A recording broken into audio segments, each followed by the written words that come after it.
All right, here's a quick review on this hammock gear. Econ Burrow 20-degree quilt. Sorry, buds. Where's the label? Oh. So, I've had this out now. We're just in the backyard camping. Last night it probably got to low 40s. Last week I was in the Adirondacks and got it to low 30s and froze. Now here's the deal. I love it. I love the construction of it. I love how light it is. I love the quality of it. I don't know if the degree rating is survival rating or if it is comfort rating. But in all fairness, this is made for a hammock and I'm using it on the ground. This is the wide version. I bought it so that I could use it on the ground. Last week in the Adirondacks, I was in a lean-to. It dropped to the low 30s, probably about 33 degrees, right on the cusp of freezing, and I froze. And I was wearing a puffy jacket and a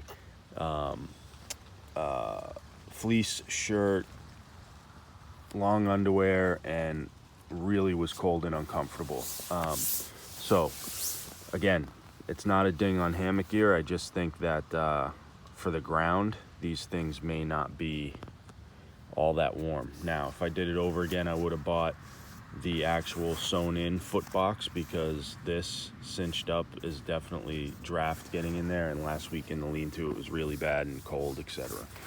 Last night I used this. Again, it was about 40, I don't know, maybe 44 or 43 degrees. And I'm not wearing a puffy jacket. I'm wearing just a long sleeve shirt like this, and I was still a little bit chilly. Okay, again, it's not a knock on hammock gear. There's a lot of variables. This is a quilt for hammock camping. I think most of my coldness could have come from the drafts on the side.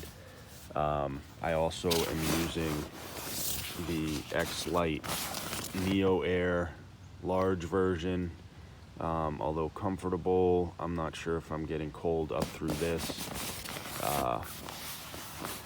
But early this morning I swapped with my son and got into this old ass Sierra Designs synthetic. I don't even know what this thing's rated to. It's like 1990 sleeping bag and was somewhat warm. I used it as a quilt open. It's just got much more material to wrap yourself with, and I was definitely a little bit more warmer with this old school heavy thing than this, and that's a little disappointing because I did buy the hammock gear quilt to lighten my load, and if I do need to sleep in the tent, and I did buy this big Agnes Tiger Wall UL2 as well to lighten my load, but if it's anything less than 40 degrees, I don't know how comfortable I'm going to be. But other than that, the quality's great. I think down to 40 comfort, this will be my go-to. Anything less than that, I got to reconsider. I may even consider one day buying a 0 degree with a sewn-in foot box, or going and getting it, upgrading to a down full sleeping bag that I can mummy wrap in, especially if you're in a lean-to where there's a lot of wind, to stay warm.